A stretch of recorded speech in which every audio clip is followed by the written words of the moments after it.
Try ಮಾಡಿ ಆಚಿ chicken masala. ಆಚಿ chicken masala. RSS ಮೇಲೆ IT ದಾಳಿ ಆಗಬೇಕು ಅನ್ನುವಂಥ ವಿಚಾರ ಇದು. ಸಚಿವ ಶಿವರಾಜ್ ತಂಗಡಗಿ ನೀಡಿರುವಂಥ ಹೇಳಿಕೆ. ಈಗ ಬಿಜೆಪಿ ಶಾಸಕ ಮಹೇಶ್ ತೆಂಗಿನಕಾಯಿ ತಿರುಗೇಟನ್ನು ಕೊಟ್ಟಿದ್ದಾರೆ. ಆರ್ಎಸ್ಎಸ್ ಅನ್ನ ನಿಂದಿಸೋದು ಕಾಂಗ್ರೆಸ್ನ ಹಿಡನ್ ಅಜೆಂಡಾ ಆಗಿದೆ. ವಿನಾಕಾರಣ ಆರ್ಎಸ್ಎಸ್ ಬಗ್ಗೆ ಮಾತನಾಡೋದು ಸರಿಯಲ್ಲ. ಆರ್ಎಸ್ಎಸ್ ಒಂದು ದೇಶಭಕ್ತಿಯ ಸಂಘಟನೆ ಅಂತ ಹುಬ್ಬಳ್ಳಿಯಲ್ಲಿ ಮಹೇಶ್ ತೆಂಗಿನಕಾಯಿ ಈ ರೀತಿಯಾಗಿ ಹೇಳಿಕೆಯನ್ನು ಕೊಟ್ಟಿದ್ದಾರೆ.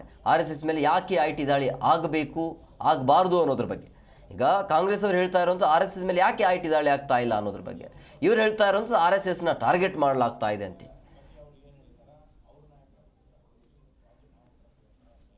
ಸೊ ಪ್ರಿಯಾಂಕ್ ಖರ್ಗೆ ಅವರ ಹೇಳಿಕೆ ಇದೆಯಲ್ಲ, ಆರ್ಎಸ್ಎಸ್ ಅನ್ನ ನಿಂದಿಸೋದು ಆಗಿರಬಹುದು, ಹಿಂದೂ ಧರ್ಮವನ್ನು ಅವಹೇಳನ ಮಾಡೋದು ಕಾಂಗ್ರೆಸ್ನ ಪಕ್ಷದ ಹಿಡನ್ ಅಜೆಂಡಾ ಆಗಿದೆ ಅಂತೇಳಿ ಹೇಳಿಕೆಯನ್ನು ಕೊಟ್ಟಿದ್ದಾರೆ. ಸಚಿವ ಪ್ರಿಯಾಂಕ್ ಖರ್ಗೆ ಸೇರಿದಂತೆ ಅನೇಕ ಸಚಿವರು ಆರ್ಎಸ್ಎಸ್ ಕುರಿತು ಮಾತನಾಡಿದ್ದಾರೆ. ಆರ್ಎಸ್ಎಸ್ ಏನಿದೆ ಎಂಥದ್ದು ಅನ್ನೋದ್ರ ಬಗ್ಗೆ ತಿಳಿಯಬೇಕಾದ್ರೆ ಆರ್ಎಸ್ಎಸ್ ಶಾಖೆಗೆ 2 ದಿನ ಹೋಗಿ ಬರಲಿ.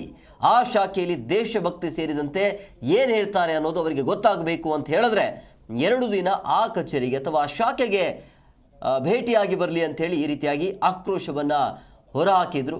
ವಿನಾಕಾರಣ ಆರ್ಎಸ್ಎಸ್ ಬಗ್ಗೆ ಮಾತನಾಡೋದು ಸರಿಯಲ್ಲ. ಪ್ರಿಯಾಂಕ್ ಖರ್ಗೆ ಅವರ ತಂದೆ ಮಲ್ಲಿಕಾರ್ಜುನ ಖರ್ಗೆ ಹೋಮ್ ಮಿನಿಸ್ಟರ್ ಇದ್ದಾಗ ಆರ್ಎಸ್ಎಸ್ ಅನ್ನು ಕೂಡ ಹೊಗಳಿದ್ದಾರೆ. ಸುಮ್ಮನೆ ಇಲ್ಲದೆ ಹೇಳಿಕೆಯನ್ನು ಕೊಡೋದು ಸರಿಯಲ್ಲ. ಇಡೀ ಐಟಿ ರೇಡ್ ಅಂತ ಹೇಳ್ತಾರಲ್ಲ, ಈ ರೀತಿ ಮಾತನಾಡೋದು ಸರಿಯಲ್ಲ ಅಂತೇಳಿ.